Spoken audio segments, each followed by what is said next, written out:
All right, so get cozy, everyone, and grab those journals because we're diving deep today Deep, deep. into 50 journal prompts Yeah. all about making this Mabon season extra meaningful. Ooh, I like that. Extra meaningful. Right.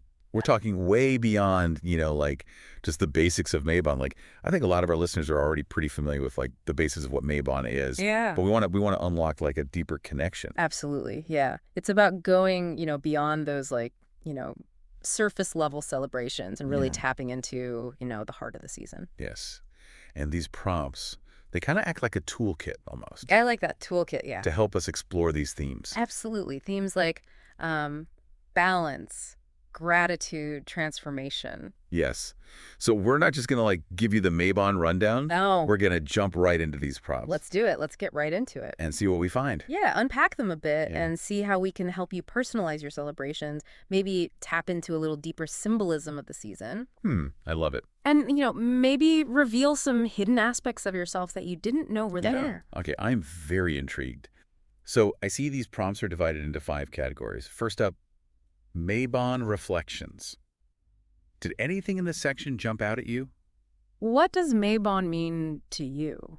Like that jumped out right away. Okay. I mean, might seem simple, right? Yeah.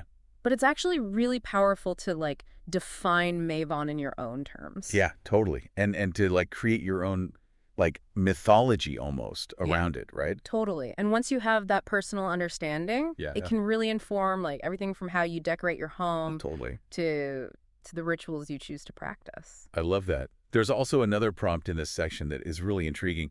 How does the balance between day and night during Mabon reflect in your life? Ooh, yes. It's like holding up a mirror, isn't it? It is. To your own experience. Yeah. It's making me think about how my definition of Mabon has maybe evolved even like over the years. But yeah, I mean, it really does make you examine like where you're out of balance maybe. Mm-hmm. You giving too much, taking too much, neglecting certain aspects of yourself. Right. It's an invitation to find that equilibrium. Oh, wow. That is deep. This could be like some really powerful journaling. Absolutely. It's not just about the literal day and night, is it? Absolutely. It was not. Okay. So next category, Mabon traditions. This one seems like a fun way to kind of explore both personal and communal rituals. Absolutely. I really like the prompt. What are your family traditions for Mabon? It invites you to explore your heritage, connect with those stories and practices that have been passed down, through generations. I love that. And, I think even if you don't have like really strong family traditions around Mabon, this can still be like a really great starting point for creating new ones. Oh, absolutely. Yeah. Wow. Taking ownership of your own celebration. Yes. And there's another prompt in this section too, right? Like, what Mabon traditions do you want to start this year? I love that.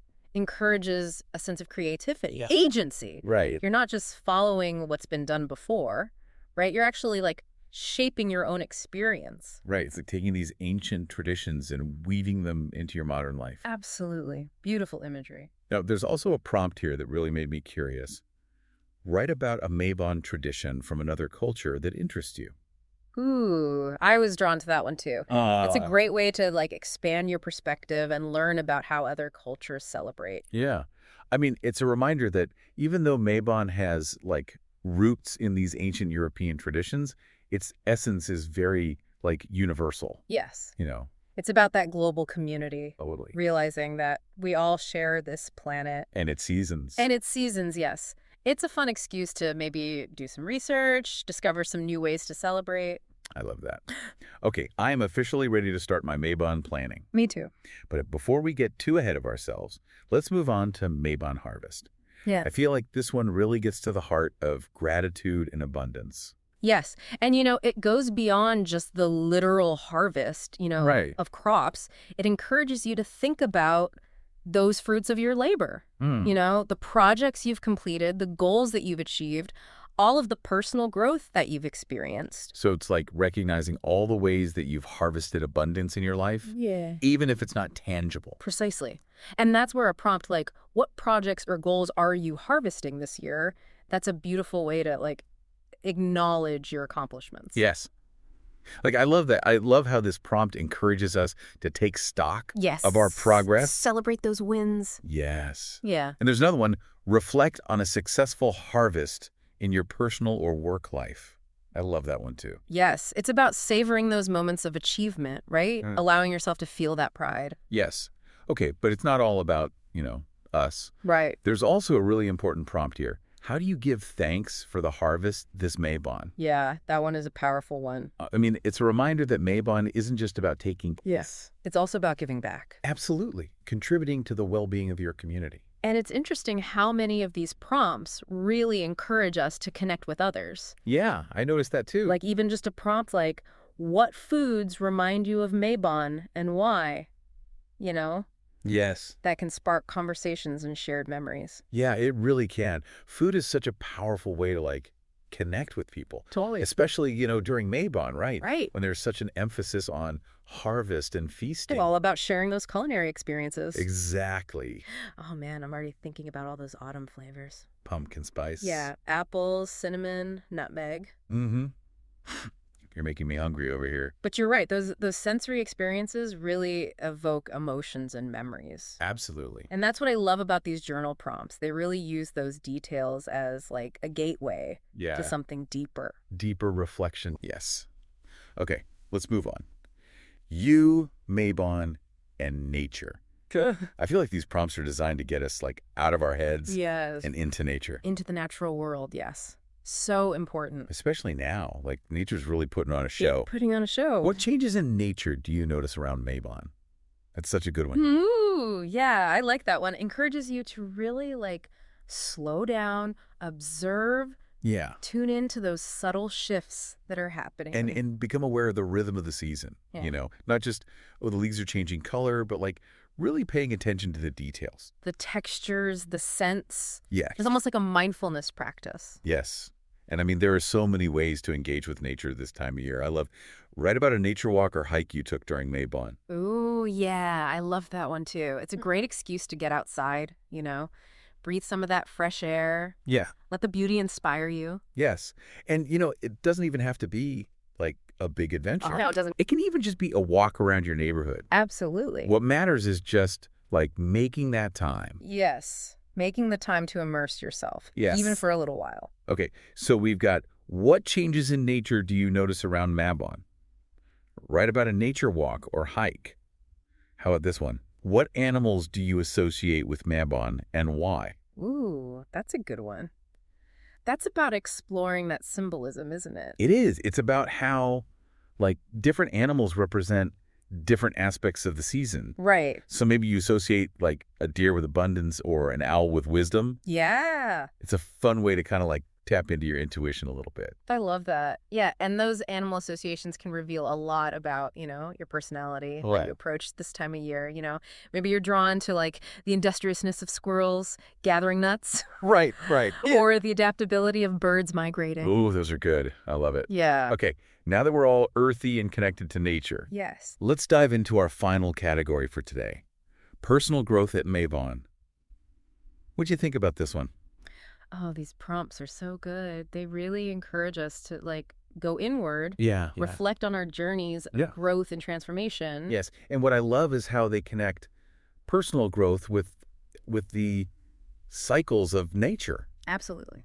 It's how have you grown since last Mabon? It's looking back over the past year Mm-hmm. and acknowledging the progress that you've made. Yeah. Measuring your personal harvest, Yes. so to speak. And, sometimes those changes can be so subtle, we don't even notice them We don't even realize it. until we really stop and think. Absolutely. It's like, taking stock of your internal landscape. Yes. Right. Just as we've been talking about the external landscape of nature. It is, yeah. And sometimes those changes, they're so gradual that we don't even notice them. That's so true. Okay, I think we're going to have to stop there for today. All right. But we'll be back next time to dig even deeper into these personal growth prompts and explore how they can help us make the most of this magical Mabon season. Can't wait. Welcome back, everyone.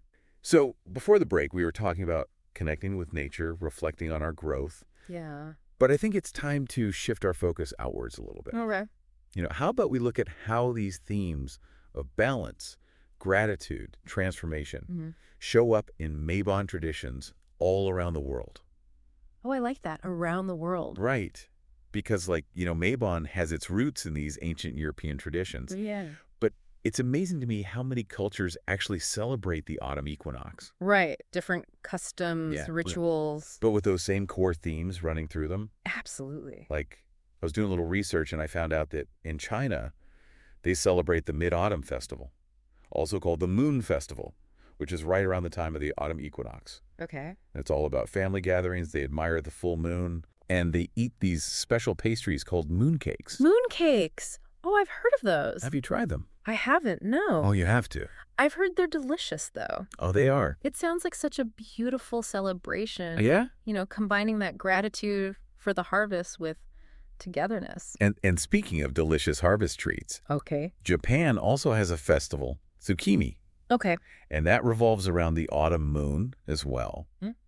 And they offer these rice dumplings, Tsukimi dango, to the moon Interesting. as like a way of giving thanks for the harvest. It's so interesting to me how food plays such a key role in these celebrations. Totally. All around the world. Yeah. Almost like a tangible Yeah.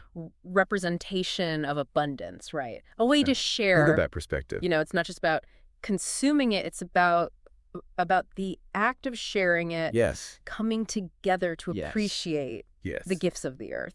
Okay, but it's not all about just giving thanks for what we have, right?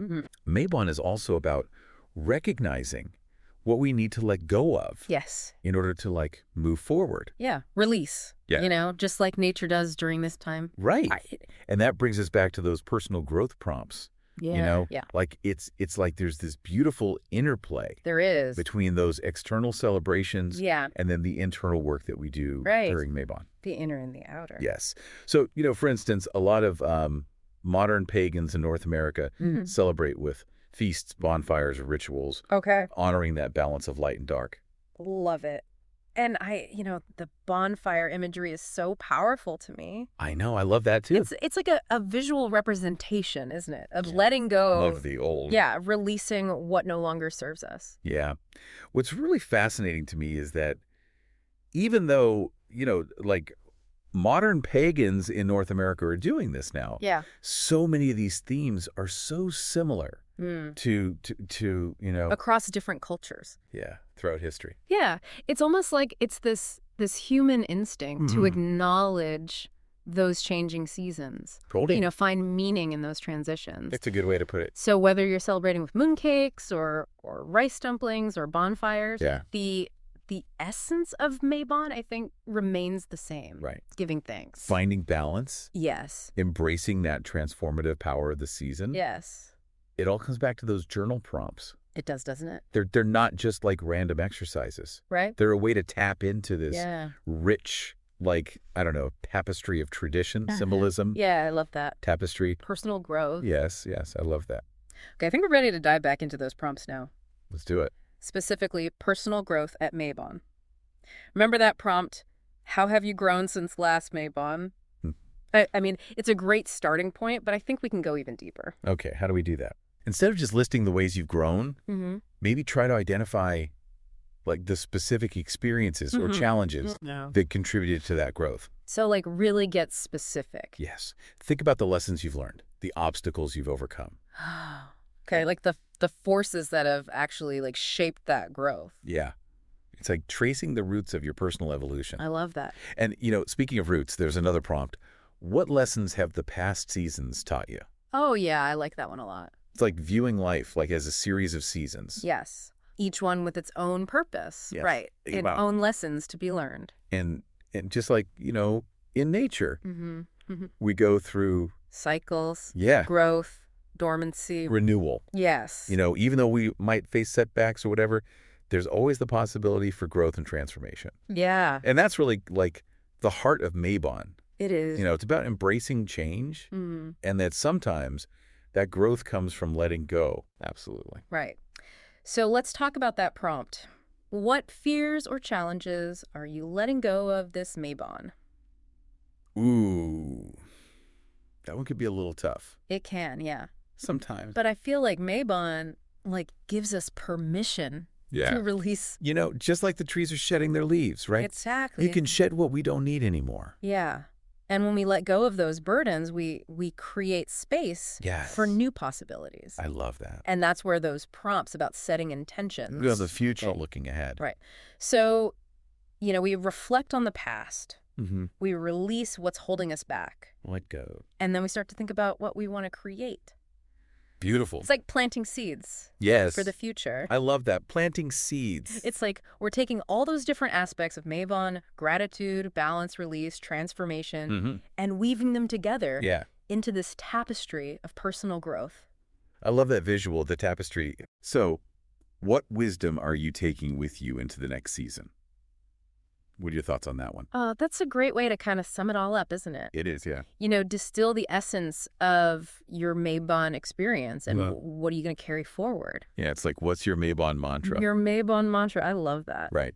But, you know, these are all just starting points. Absolutely. Like, we've been sharing our own ideas and stuff. Our interpretation. But, you know, it's up to each individual to find what works for them. Absolutely. That's the beauty of journaling. It's a personal practice, you know? There's no right or wrong way. And have fun with it. Yes. You know? Yeah. Get creative. Add your own personal touches. Yeah. See what sparks your imagination. I love that. What sparks your imagination. Right. As we wrap up here, I'm struck by how each prompt, it really does offer a different lens. It does. Through which to view Mabon. Yes. You know. We're building this kaleidoscope of perspectives, aren't we? We are. Each one adding like another facet to our understanding of this really like multifaceted season. And I think by exploring those facets, we gain this deeper appreciation for the richness, the complexity. Yeah, the layers. Yeah. So Mabon is not just a day, it's a season. Yes. A time for reflection. Celebration. Transformation. Yes. And an invitation to embrace that change. So before we wrap up this whole deep dive, we wanted to leave you with one final question. Okay. Something to like ponder as you continue your Mabon celebration. Okay, I like this. A little cliffhanger. Okay. So we've talked a lot about like our own harvest, right? Like internally. Forget to stock. Yeah. Our own accomplishments and growth. But what about sharing our harvest? Ooh, interesting. How can we take it outward? Yeah. Take what we've gained, what we've learned, and use it to nourish others. It's like taking that harvest feast. Yeah. And making it bigger. We're expanding it outward. Yeah. Extending it. Right. And it can be like little things. It doesn't have to be this grand gesture, like, you know, listening to a friend, sharing a meal with someone in need. Being kind. Yeah. Simple acts of generosity. So as you reflect on your own Mabon harvest, ask yourselves, what gifts do I have to offer? Yeah. How can I make a positive impact? Beautiful. And remember, sharing shouldn't feel like a chore. No. Or an obligation, you know? No. Approach it with joy, generosity. And you'll be surprised at how rewarding it can be. Thanks for joining us on this deep dive. Mabon deep dive. Into Mabon. Yes. We hope you enjoyed it. Happy Mabon, everybody. Happy Mabon. You know, it's easy to get kind of caught up in our own little worlds. Yeah. Especially during Mabon, right? When we're so focused on introspection and self-discovery. Yeah. But I think the real magic of the season comes when we realize that our own transformations are actually connected to, you know... To the bigger picture. To the bigger picture, to our communities, to the world. Yeah. And sharing our harvest. It doesn't have to be some huge thing. You know, it can be something small. Small acts of generosity, like listening to a friend, sharing a meal with someone. Yeah, just spreading kindness wherever we go. Exactly. It's those little things, those small acts that can really create a ripple effect. Like planting seeds. Planting seeds of compassion, yes. And watching them grow. It's amazing. And you know, when we share our abundance, it's just as enriching for us as it is for the people we're sharing with. That's so true. You know, it creates that sense of connection, of purpose. It's like completing the cycle of harvest. Ooh, I like that. You know, we've cultivated our own gardens, reaped the fruits of our labor. Now it's time to share. Yeah. Abundance isn't finite, right? No, it's not. When we share, yeah, we actually create more. We create more abundance. And that's such a powerful message to carry with us. Yes. You know, as we head into these like darker months, Hmm. even though nature seems to be retreating, Yeah. we Yeah. can still find ways to cultivate that abundance. Yeah. Spread light. So, dear listeners, Hmm. what gifts do you have to offer? Yeah. How can you use your unique talents? Yeah, your experiences Yeah. to make a difference. And approach it with joy, you know? Generosity, Not a chore. not a chore. It's a gift. It is. Yeah. Well, thank you for joining us on this deep dive into Mabon. It's been a pleasure. We hope you found it insightful and maybe even a little bit inspiring. Happy Mabon, everyone. Happy Mabon.